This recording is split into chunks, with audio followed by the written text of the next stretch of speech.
Party को, पर मैं इसमें कहूंगा कि भाजपा पूरे तौर पर नाकाम हुई है।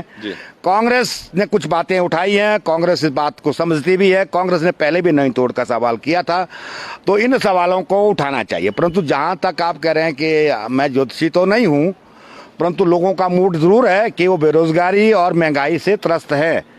इसलिए निश्चित तौर पर हिमाचल प्रदेश में ये जो राष्ट्रीय स्तर पर जो है भाजपा जो है धर्म का बकवास करती रहती है, लोगों को बरगलाती है, यहाँ नहीं चल सकता। क्योंकि किसके खिलाफ करोगे, माइनॉरिटीज तो है नहीं, तो यहाँ का अलग परसेप्शन है। यहाँ डेवलपमेंट इश्यूज होंगे लोगों के, और उसमें महंगाई, बेरोजगारी, वन अधिकार और 4 गुना मुआवजा, ये सवाल ज़्यादा महत्वपूर्ण है। और ये काफ़ी दिनों पहले जब हिमाचल प्रदेश का निर्माण हुआ था, परमार साहब ने पहाड़ विशिष्ट विकास का एक मॉडल दिया, जिसका परिणाम है कि आज हम विकसित हैं। उसमें दोनों बातें हुई थी, क्योंकि हमारे पहाड़ के लोगों के पास ज़मीनें भी कम थी, और उसके बाद वहीं यहाँ पर अभी इतनी आर्थिक स्थिति ठीक नहीं थी। उन्होंने लोगों को ज़मीनों नहीं तोड़ का प्रावधान किया, और उसके बाद बगीचों बाग बगीचों को लगाने के लिए नई तरह के एक इकोनॉमिक मॉडल खड़ा किया, और उसके बाद रोड नेटवर्क और दूसरी चीज़ों का विस्तार भी उन्होंने उस ज़माने में एक पूरा दृष्टिकोण रखा पहाड़ विशिष्ट विकास का। आज उसकी ज़रूरत और ज़्यादा है माउंटेन स्पेसिफिक डेवलपमेंट पैरामीटर्स की, जिस पर गंभीरता से चर्चा हो ही नहीं रही। देखिए, हम नए दौर में जी रहे हैं आज। इस ग्लोबलाइजेशन के इस दौर में जब आज हम वैश्विक गर्मी या जलवायु परिवर्तन के प्रभाव को देख रहे हैं, तो हमें अब नीतिगत तौर पर भी सरकारों को ये सोचना पड़ेगा कि इन क्षेत्रों का विकास कैसे हो।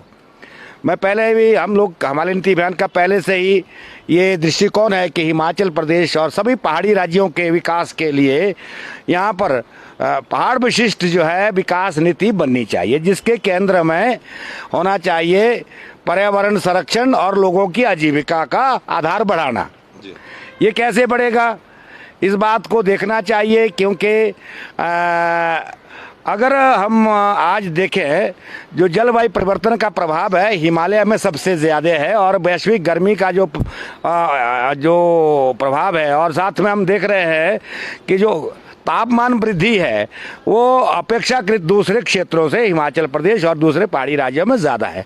उसकी वजह है कि बहुत सारी गतिविधियां जिसमें निर्माण है, परिवहन है और उद्योग है, एनर्जी का खपत है, ये बड़े पैमाने पर बढ़ी है। डैमिंग भी हुई है, बड़े पैमाने पर यहाँ प्रोजेक्ट बने हैं। तो हम कैसे इन चीज़ों को रोकें और या एक नियंत्रण में इन चीज़ों को लाए, ये ज़रूरी तौर पर हम लोग तो पहले से ही कह रहे हैं कि यहाँ पर उद्योगीकरण का भी एक नया मॉडल होना चाहिए, जिसका आधार जो है वो निश्चित तौर पर eco friendly development, industrial development package, ये हम बहुत दिनों से बात कर रहे हैं, ये होना चाहिए। नहीं, राजनीतिक पार्टियों में इन चीज़ों पर चिंतन ही नहीं है, वो लोक लुभावने नारे दे रहे हैं दुर्भाग्य से। देखिए ना, हमने बहुत अच्छा फैसला लिया था 1971 में कि यहाँ ज़मीनें जो है स्थानीय किसानों के अलावा किसी को ना मिले। उसको तुरंत बार बार कोशिश की जा रही है कमज़ोर करने की। ये पूरे हिमालय में होना चाहिए। आबादी यहाँ पर ज़्यादा नहीं आनी चाहिए, क्योंकि जितनी ज़्यादा डेंसिटी ऑफ पॉपुलेशन यहाँ आएगी, वो कैरिंग कैपेसिटी नहीं है हमारे इन क्षेत्रों की, तो उसका प्रभाव बहुत दुष्प्रभाव होंगे। और हिमालय का दुष्प्रभाव का मतलब पूरे देश के जलवायु में प्रभाव परिवर्तन आएगा, वो पानी का कमी आएगी। अब देखिए, ये अभी आजकल इनके पूरे घोषणा पत्रों में ये चीज़ें नदारद है। मैं दोनों पार्टियों का, इवन 3-4 पार्टियों का देख रहा हूँ, वो इस बात पर गंभीरता से बात ही नहीं कर रहे हैं।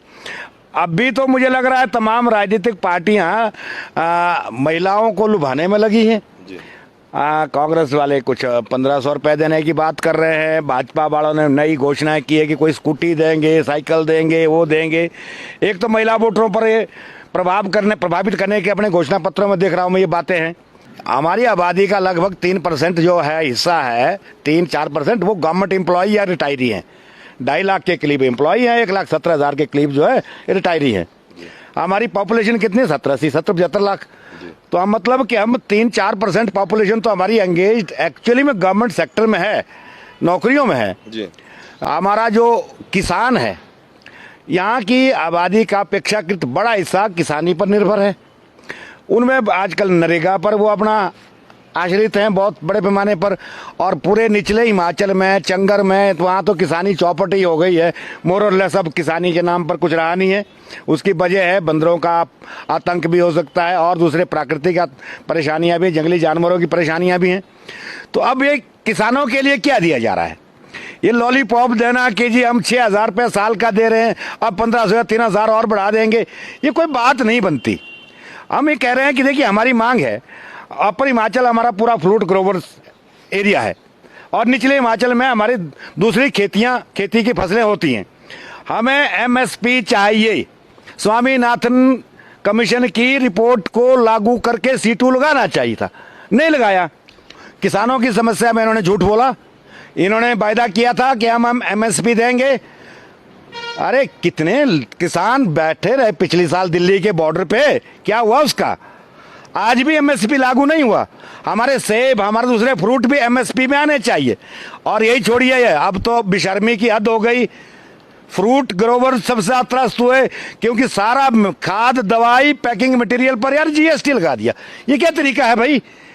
आपका सबसे ज्यादा त्रस्त हिस्सा समाज का किसान है, उसको संरक्षण दीजिए।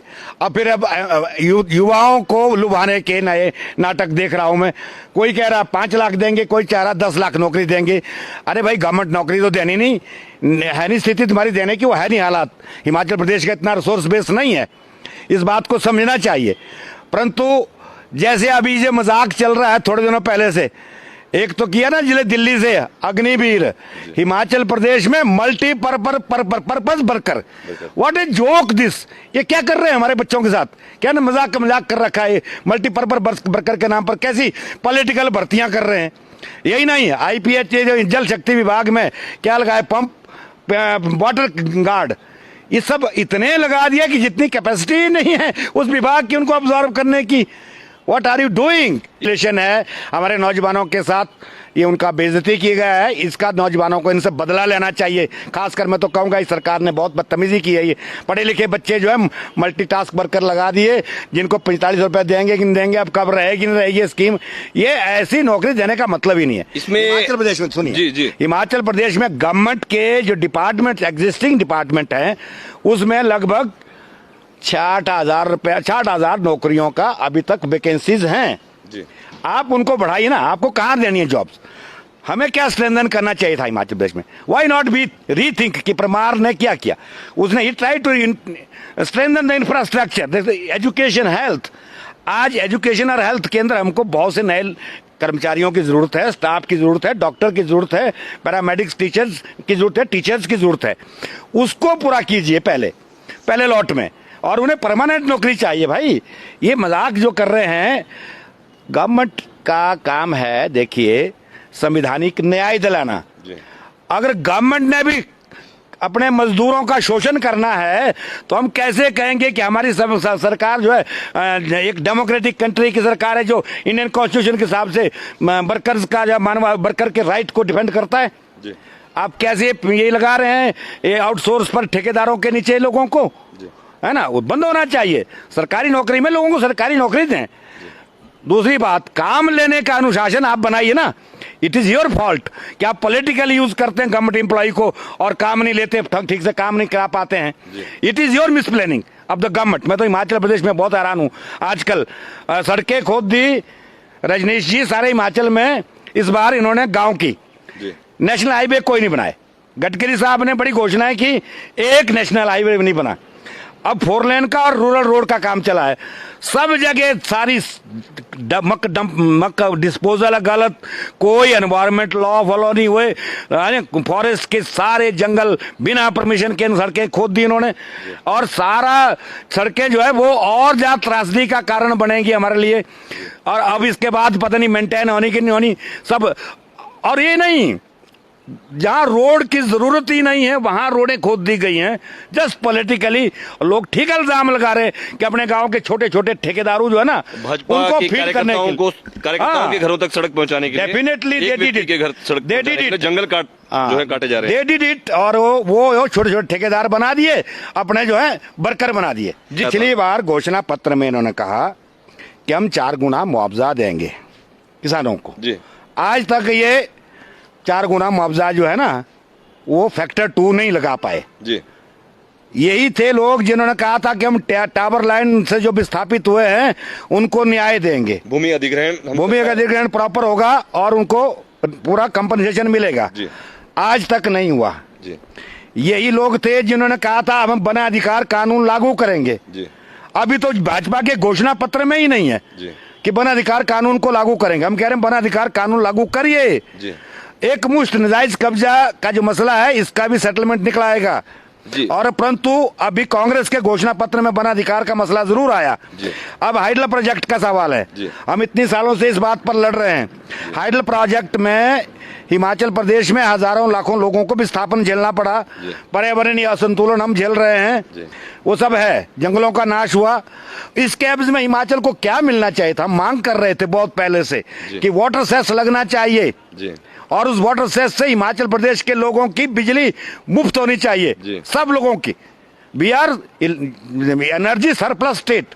अरे 12-13 हजार मेगावाट के करीब बिजली पैदा कर रहे हैं, 4-5 हजार मेगावाट तो हमारी कुल अपनी कंजम्पशन, हमारी तो है ही नहीं कंजम्पशन इतनी। तो ये जो सारा इतना सरप्लस है वो पैसा हिमाचल के लोगों को और खासकर विस्थापित क्षेत्रों को ज्यादा मिलना चाहिए था। दुर्भाग्यपूर्ण है कि आज तक नहीं हुआ। बाखड़ा के विस्थापित अभी सेटल नहीं हुए, उनका जमीनें नाजायज कब्जे बोल रहे हैं उनको, है ना। पौंग डैम का भी मामला से पेंडिंग पड़ा हुआ है। इसमें एक 4 लेन में मैं बता दूं आपको, ये देखिए, ये भाजपा की गवर्नमेंट ने पिछली बार कहा था कि हम इनके मसले हल करेंगे, बाखड़ा और पौंग के।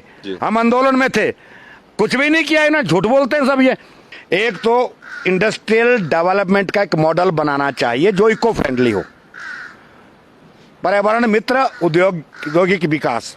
दूसरे कि बड़े उद्योग ना लगाए जाएं, छोटे छोटे उद्योग।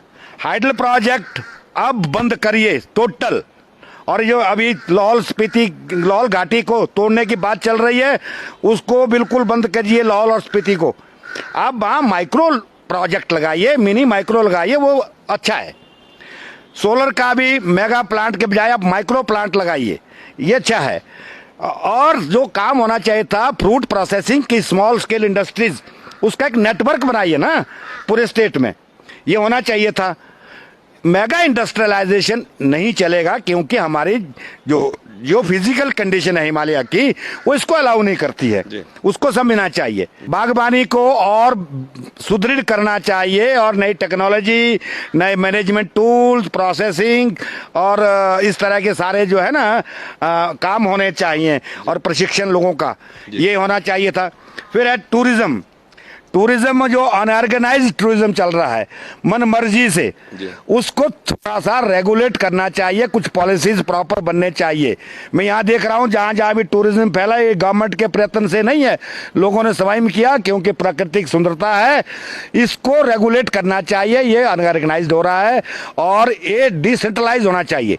एक सेंटर नहीं टूरिज्म का, अलग अलग जगह पर छोटा टूरिज्म के लोगों को प्रोत्साहित कीजिए, नौजवानों को उसके लिए अनुदान, रोजगार। जैसे कांग्रेस ने भी कहा कि हम हर कॉन्स्टिट्यूंसी में कुछ पैसा देंगे, बट वो सिर्फ पैसे की बात मत करो, प्लानिंग क्या होगी। पैसा तो भाजपा वाले भी कहते हैं हमने खूब बांटा, पर बांटा क्या है? वो एक ही गांव के लिए 4-4 सड़कें, 4-4 घरों के लिए, वो अनयूज्ड चीजें, वेस्टेज ऑफ मनी हो जाता है। हम हिमाचल में रहते हैं और यहाँ का जो वोटर है ना, वो इन इलेक्शनों में स्थानीय जो परिवेश है उसके हिसाब से मतदान करता है। हमारे सामने क्या समस्या है? लाखों नौजवान बेरोजगार हैं और लॉकडाउन के वक्त भी जो 2.5-3 लाख नौजवान इन्होंने बाहर से वापस लाए थे, उनकी नौकरियां खत्म हो गई, वो भी सब बेरोजगार हैं। एक बेरोजगारी बड़ी समस्या है जिस पर काम नहीं हुआ। फिर है वन अधिकार का मामला उठा था, बहुत दिनों से चल रहा है कि वन अधिकार के मामले, नई तोड़ के मामले और नाजायज कब्जे के मामले, इसको वन अधिकार कानून के तहत और दूसरे कानूनों के तहत सेटल करके लोगों को टाइटल जमीनें और देनी चाहिए। हमारे पास बहुत कम जमीनें रह गई है, केवल मेरे ख्याल है कि अब निजी क्षेत्र में 8-9% प्राइवेट लैंड है हमारे पास कुल, बाकी तो फॉरेस्ट और दूसरी चीजें हैं। और दूसरी बात है कि अगर ये बिजली का सवाल भी इन्होंने उठाया है, चलो मैं इस बात पर, हम तो पहले से कह रहे थे कि बिजली तो हिमाचल के लोग मुफ्त होनी चाहिए क्योंकि हमारी तबाही की है इन्होंने बिजली के प्रोजेक्टों ने, तो वो उस पे तो अच्छा है, वो होना ही चाहिए प्रदेश की जनता के लिए। और इंडस्ट्रियल पर्यावरण मित्र औद्योगिक विकास का बात होनी चाहिए बार बार। अगर ये नहीं कर पाएंगे, देखिए भाजपा के तो ये समझ से बाहर की बातें हैं। अब कांग्रेस से इस बार जो मैं देख रहा हूं पूरे प्रदेश में कि लोग कांग्रेस के साथ जुड़ रहे हैं और लोग निश्चित तौर पर मुझे लग रहा है कि कांग्रेस से का एज जो है वो भारी है इस वक्त। जी, विकल्प है।